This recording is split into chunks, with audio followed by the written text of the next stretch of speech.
Bonjour tout le monde, j'espère que vous allez bien. Donc, Happy New Year pour vraiment tout le monde et j'espère que vous faites des bons trades et surtout une grande réussite pour tout le monde dans le trading et dans la vie réelle. Alors, juste deux exemples qui sont très importants par rapport au trading du marché SP500, surtout au plus haut.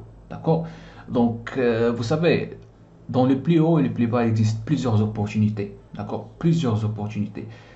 Si vous savez ce qu'il faut chercher, tout simplement, vous pouvez vraiment tirer profit. Donc, je vais vous montrer des exemples que j'ai moi-même et que j'utilise parfois dans mon trading. Donc, ce qu'il faut savoir aussi, c'est que euh, parfois ça marche pas. D'accord? Mais lorsque vous vraiment voyez le sentiment du marché et vous servez le marché, comme ça vous pouvez vraiment comprendre le mouvement prochain, d'accord, du marché. Donc, lance le trade.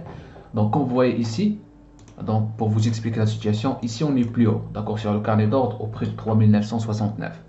Donc, sur le plus haut, on a quoi? 173 à limite order, d'accord. Donc, aussi par rapport à l'élan aussi, on constate qu'il y avait delta positif. Mais au fur et à mesure qu'on a approché au plus haut, on constate que le delta commence à s'affaiblir. Bien sûr, les acheteurs commencent à s'affaiblir. Et là, vous voyez ce qui s'est passé? À l'intérieur de la bougie, on constate qu'il y a des déséquilibres de vente qui commencent à entrer au marché.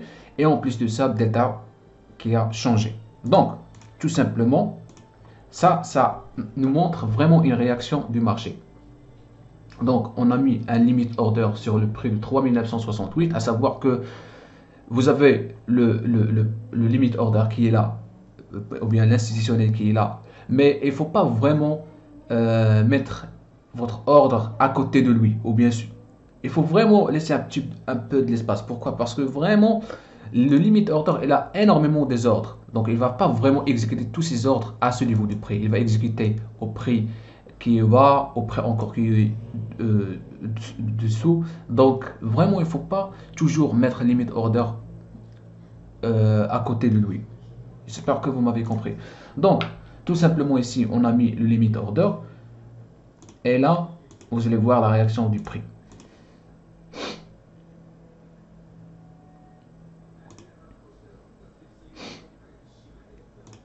Donc, je fais la vitesse.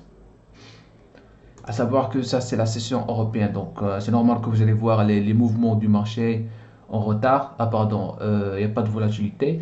Mais puisque la plupart regardent même sur le carnet d'ordre 20, 20, 50, 39. Et alors, on a détecté un ordre de 173.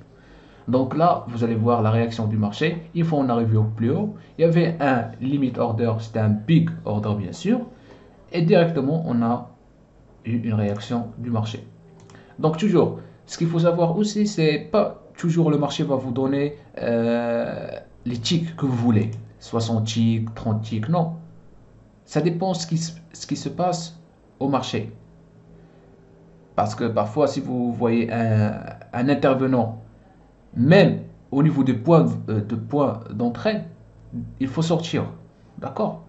Parce que les conditions du marché, ça change toujours. Donc, il faut vraiment être actif tout le temps et attentif. Donc, voilà. Ça, c'est par rapport au premier trade. Donc, on a exécuté au prix de 3969. Et là, on a sorti au prix de 3967. Deuxième trade. Alors, un instant. Donc toujours un autre exemple, mais toujours sur le même concept, le plus haut. Donc là, on a détecté quoi? On est au plus haut de 3994 et on a détecté un big order de 229. 229, si vous le combinez par rapport à ce qui se passe au niveau de bid et au niveau de ask, vous allez voir au niveau de bid, des ordres 71, 70, 56, 77, 94 et ainsi de suite. Alors sur le ask, vous allez quoi? 106, 229, 211 et ainsi de suite. Donc c'est clair et net que les vendeurs s'intéressent par cette fourchette de prix ou bien ce niveau de range, donc 3997 jusqu'à 3995. En d'autres termes, il y a vraiment de l'offre excédentaire.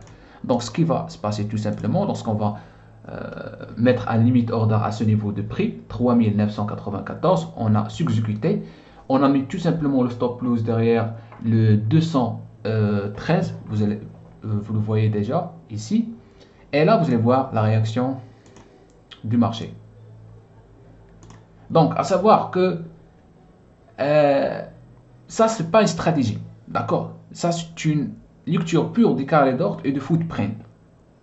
C'est ça ce qu'il faut savoir.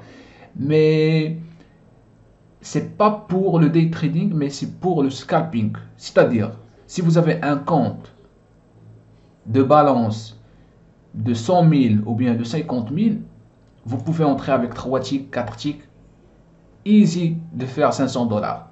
Parce que vous allez chercher tout simplement, vous allez entrer de 3 contrats, 4 contrats et vous cherchez tout simplement 4 ticks, 5 ticks. Easy de faire 500 dollars.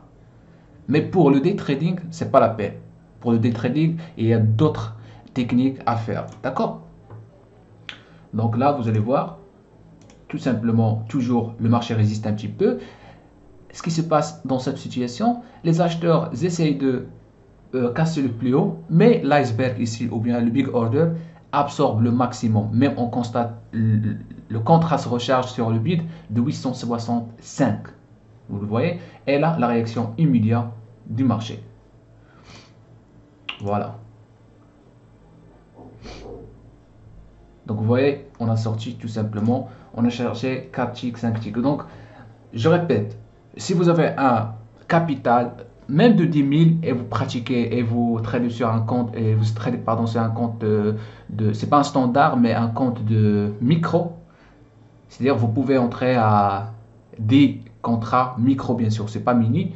Et vous hésitez de faire vraiment 500 dollars, 250 dollars. Il faut vraiment pas compliquer les choses. Tout simplement, prenez 2 techniques, 3 techniques et pratiquez-les. Pratiquez-les, pratiquez.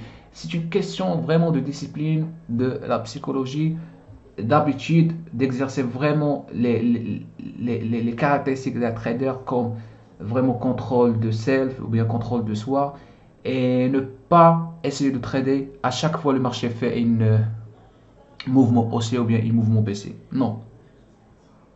Vraiment, pratiquez ce que vous savez, tout simplement. Lorsque vous voyez des verts, c'est pas la peine d'acheter. Même s'il y a des acheteurs agressifs et tout ça, non.